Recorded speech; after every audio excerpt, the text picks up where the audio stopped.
नमस्कार जय जगन्नाथ मु रश्मिता मो चैनल कुक विथ रश्मि रे आपण मानक बहुत बहुत स्वागत।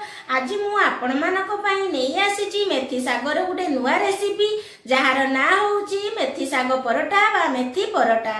एई मेथी परोटार रेसिपीटी आपण मानक जदि पसंद आसे ताहले भिडियोटी को लाइक करिवे शेयर करिवे चैनल रे नुआ थिले चैनल को सब्सक्राइब करि देबे। चलंतु ताहले रेसिपी स्टार्ट करिवा। मेथी परोटा पई एठी मु गुटे बिडा मेथी साग नेइची याकु पानी रे भलो भाबरे धोई तार पानी सुखिला परे तार डेंपरु पत्र को अलगा कर नबा आउ पत्र पत्र देखि एमती सब नै नबा। याकु हमें एबे पूरा छोटो छोटो करिके काटी नबा। देखंतु एमती एबे मु सब छोटो छोटो करी काटी नेली। एबे परोटा बनाया पई हमें डो प्रस्तुत करिबा। गोटे बड़ बाउल रे 2 कप आटा दे दबा।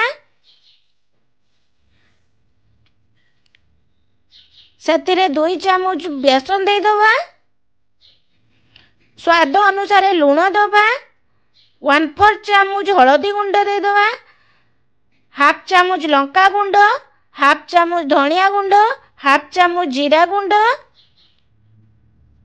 1/4 चामच जुआनी को हाथ रे एमती रगुड़ी करी नै नबा।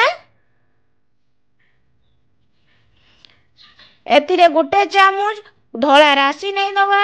गोटे चामच अदा रसुण बट्टा, 2 चामच दही दे दबा। एबे एतिरे कट्टा मेथी साग को दे याकू भलो भाबरे एमती चकटी नबा। भलो भाबरे एमती सुखिला चकटी नेबे। फास्ट मु एतिरे तेल व्यवहार करू नाही। चकटिला बेले आपण चाहिले तेल देई परिबे। मु टिके हेल्दी बनेया पई कम तेल यूज करिवि तेनु मु एठी तेल ऐड करूनी। एबे एतिरे अल्प अल्प करी पानी देकी ताकू चकटी नबा। एका थरे बेसी पानी देबेनी नहले पानिया होई जिवो तेनु अल्प अल्प करिकी चकटिबे। ए डो आपण माने बेसी पानिया करिवेनी टिके टाइट रखिबे काहेकि ना मेथी सागरे भी टिके पानी अंश थाए तेनु याकू 15 मिनिट पई रेस्ट पई छाड़ीबा। तापरे देखिबे टिके पानिया होई जिवो। एबे जे भलिया डो हेइची तापरे आउ टिके सॉफ्ट हेइ जिवो किछि समय परे। देखंतु एमती चकटी बार मोर 5 मिनिट हे गलानी। ताकू एबे रेस्ट पई छाड़ी दबा। गोटे ढाकुणी देई 15 रु 20 मिनिट पई रेस्ट पई छाड़ी दबा। एथिरे आपण माने धला राशि देई परिबे नहले पसंद नाही जदी ताकू स्किप भी करि परिबे। एबे देखंतु 15 मिनिट हे गलानी। मु एबे ढाकुणी काढी चेक करि नउची आउ ए आटा को आमे आउ 3-4 मिनिट हाथ रे एमती चकटी नबा।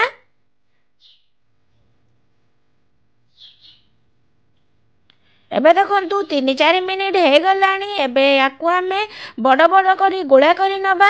परोटा पाई आपण माने रुटी टारू टिके बड़ साइज रो गोला बनै नेबे। देखंतु एई भलिया टिके बड़ साइज रो करिवे। एबे देखंतु फास्ट हमर परोटा पाई गोला रेडी हे गला। एई भलिया हमें सबु आटा को एमती गोला करी नबा। देखंतु मोर एटी सबु गुला रेडी हे गला। याकू हमें साइड करी नबा। एबे हमें परोटा बेली नबा। एतिरे किछि सुकिला आटा देई भलो भाबरे याकू बेली नबा। एई परोटा मु एठी सर्कल भलिया गोल करी नेबी। आपण माने जदी चाहिबे ट्रायंगल किंबा स्क्वायर परोटा भी बनै परिबे।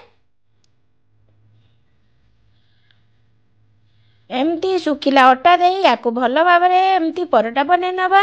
आपण माने ए परोटा को टिके मोटा रखिबे रुटी भली बेसी पतला करिवेनी। एबे देखंतु हमर फास्ट परोटा रेडी हे गलानी सेकिया पई। एबे मु आउ गोटे परोटा से बेली की देखि दउची।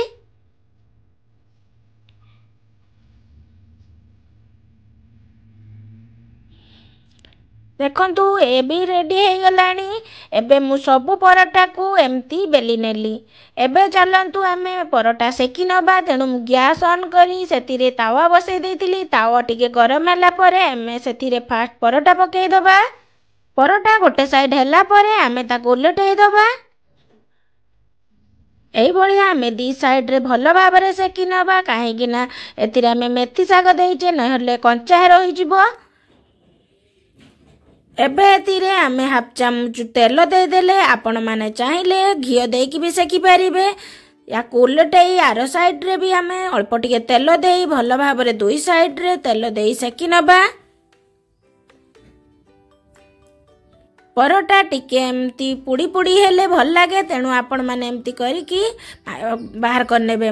फास्ट परोटा मोर रेडी हो गला। एबे मु आ गुटे परोटा करिकी देखै दउची। एपट सेपट करी उलटाई देला परे आमे सेतिरे पुणी दुई साइड रे अल्प अल्प तेल देई ताकू एमती भल भाव रे सेकी नबा।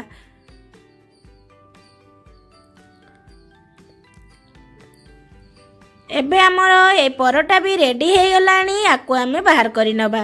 एबे देखंतु मु परोटा रेडी करी नेली आउ याकू मु दही सहित सर्व करूची। आपण माने चाहिए जे कोनोसी चटनी सहित भी खाई परिबे नहले भी एमती ए परोटा आपण माने खाली भी खाई परिबे बहुत भल लागे। मेथी परोटा रे आमे जो धला राशि देई थाउ ता द्वारा केते सुंदर देखा जाउची आउ खाया पाई मध्य बहुत भल हेइथाय। आपण माने चाहि चेष्टा करिवे तिळ दबा पाई जदी पसंद नाही ताको स्किप करि परिबे। देखंतु ए परोटा केते सुंदर देखा जाउची आउ बहुत सॉफ्ट भी हेइची। एई भलिया मेथी सागर परोटा आपण माने ए शीत दिन निहाती करंतु। शीत दिन जिबा पूर्वरु निहाती करंतु। देखंतु केते सॉफ्ट हेइची। आउ ए मेथी साग जो बहुत लोक कहती पिता लगे खाया पाई पसंद करंतिनी किंतु मु मो एक्सपीरियंस रु कहूची बिल्कुल भी पिता लागबनी। आपण माने एई भलिया मेथी सागर परोटा निश्चित ट्राई करंतु। घरे निहाती बनेगी छोट छुआ माने भी आराम से खाई परिबे। आपण माने थरे निहाती प्रस्तुत करंतु। ए मेथी परोटार रेसिपीटी आपण मानकु केमिति लागिला प्लीज कमेंट बॉक्स माध्यम रे मते जणैबे। रहूची नमस्कार जय जगन्नाथ। पुणी देखाबो गुटे नुआ